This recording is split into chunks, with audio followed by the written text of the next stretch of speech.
Olá, bom, hoje então a gente vai conversar um pouquinho sobre o Coração, Cabeça e Estômago, do português Camilo Castelo Branco. E esse livro aqui tá na lista dos livros obrigatórios, né, das leituras obrigatórias para a Unicamp apenas. Mas, gente, que livro legal! Quer dizer, eu achei bastante legal. Eu vi nas redes sociais ali, quando eu postei fotos, muita gente me dizendo que não tinha suportado esse livro, que tinha abandonado, enfim. Então vamos lá. Primeira coisa que eu vou pedir pra você aí que tá assistindo esse vídeo, que precisa ler este livro pro vestibular ou pra escola, enfim, é o seguinte: tenha paciência. Tem muita coisa legal nesse livro aqui. Tem umas piadinhas, tem bastante ironia. Pra quem já leu Memórias Póstumas de Brás Cubas, vai acabar encontrando um humor parecido com o do Machado aqui em alguns momentos. E eu ouvi dizer, inclusive, que o Camilo Castelo Branco foi cunhado do Machado de Assis, ou seja, os dois se conheciam e...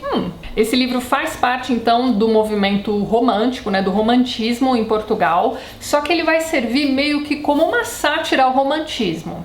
Ele foi publicado em 1862 e a estrutura desse livro é bem diferente. Então a primeira coisa é você saber que esse livro aqui na verdade se trata de um livro dentro de outro livro. Então pera lá, você tem o Silvestre da Silva, que é esse cara então que vai contar pra gente todas as vicissitudes da vida amorosa dele. A gente fica sabendo logo no início do livro que ele já morreu e ele deixou então esses escritos, né, em folhetins, para esse amigo que é editor, então dar uma mexida ali nos escritos dele e quem sabe publicá-los como se fosse assim, lições da vida amorosa para jovens. Então é isso, a gente vai ter então um preâmbulo, né, de duas pessoas se encontrando e conversando sobre esse fulano que morreu, né, o Silvestre da Silva, e na sequência a gente tem então as três partes, né, nas quais foram escritas essas memórias aí do Silvestre da Silva. A primeira delas é Coração, a segunda Cabeça e a terceira Estômago. Cada uma dessas partes do livro vai mostrar pra gente as memórias da vida amorosa do Silvestre, regida por cada um desses três órgãos do corpo humano. Então a primeira parte do livro, né, a Coração, vai mostrar pra gente as memórias amorosas da juventude do Silvestre, que foi aquela fase em que todos os romances dele eram regidos pelo coração, ora bolas. Então ele se apaixonava facilmente, tanto é que ele vai começar essa parte contando pra gente sobre 7 amores que ele teve nessa fase, e ele vai encerrar essa parte do Coração contando pra gente sobre 2 mulheres que foram bem significativas na vida dele, que foram elas, a Paula e a Marcolina.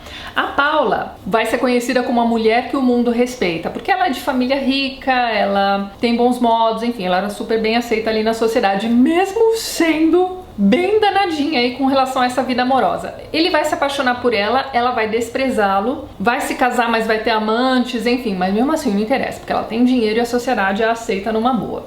Já a Marcolina é uma moça que ele encontra um dia num banco da praça ou qualquer coisa do tipo, e ele passa um bom tempo ouvindo os relatos dessa moça. E ela tem uma história de vida muito triste, assim, é tipo, prepare seus lencinhos. Teve uma infância super complicada, foi meio que abandonada pela mãe, enfim. E ela então, essa jovem super bonita, que vai chamar a atenção do narrador da história, só que ela já tá assim num estado bem avançado de tuberculose, né? Enquanto ela tá lá no banco da praça contando a história pro narrador, ela tá tossindo sangue, aquela coisa toda. Mas enfim, eles acabam então ficando juntos.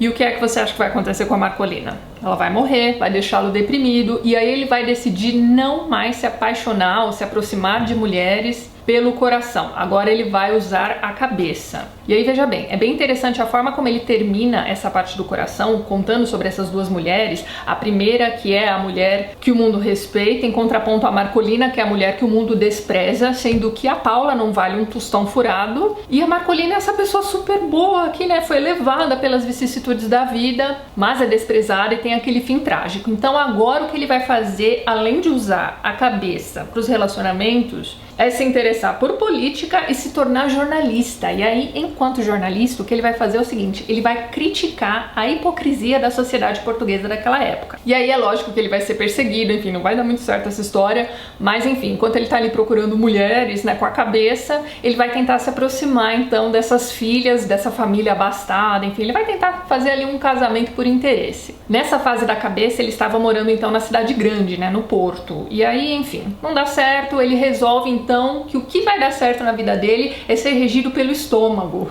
Então ele abandona a cidade grande, vai para uma cidadezinha do interior e lá ele é super bem recebido pelas boas famílias, né, pelas famílias abastadas dessa cidadezinha, e é lá que ele conhece então a Tomásia, que é filha então de uma dessas famílias, que ele vai deixar bem claro pra gente que não é atraente, ela é mais gordinha, ela é uma excelente cozinheira. Enfim, ela não tem atrativo nenhum pra ele, a não ser pelo estômago. Então nessa última fase das aventuras amorosas do Silvestre, ele decide que tá tudo bem. Então é isso, ele vai ficar com aquela mulher que é a boa cozinheira, que vai ter sempre ali uns quitutes, uns docinhos diferentes pra ele ali, e é isso, ele quer simplicidade na vida dele. Então, pelo que eu contei pra vocês aqui, já deu pra perceber que além de ser essa historinha, né, da vida amorosa desse personagem, que é super divertido, enfim, tem alguns momentos de drama, né, como no caso da história da Marcolina. Tem as partes engraçadas também, até anotei aqui pra vocês, pra ver se vocês se animam a ler esse livro também. Ali no preâmbulo, né, que é quando o editor encontra esse amigo e os dois vão falar da morte do Silvestre e tal. Então o editor começa dizendo, né, o meu amigo Faustino Xavier de Novaes conheceu perfeitamente aquele nosso amigo Silvestre da Silva.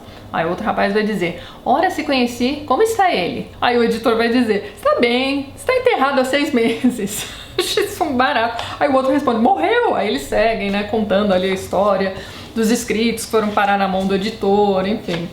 Isso é engraçado. Depois ali na página 19, a gente tem o narrador, né, o Silvestre, tentando colher ali informações sobre umas moças que moram numa casa ali na vizinhança, e ele vai conversar com a senhorinha fofoqueira da vizinhança, né?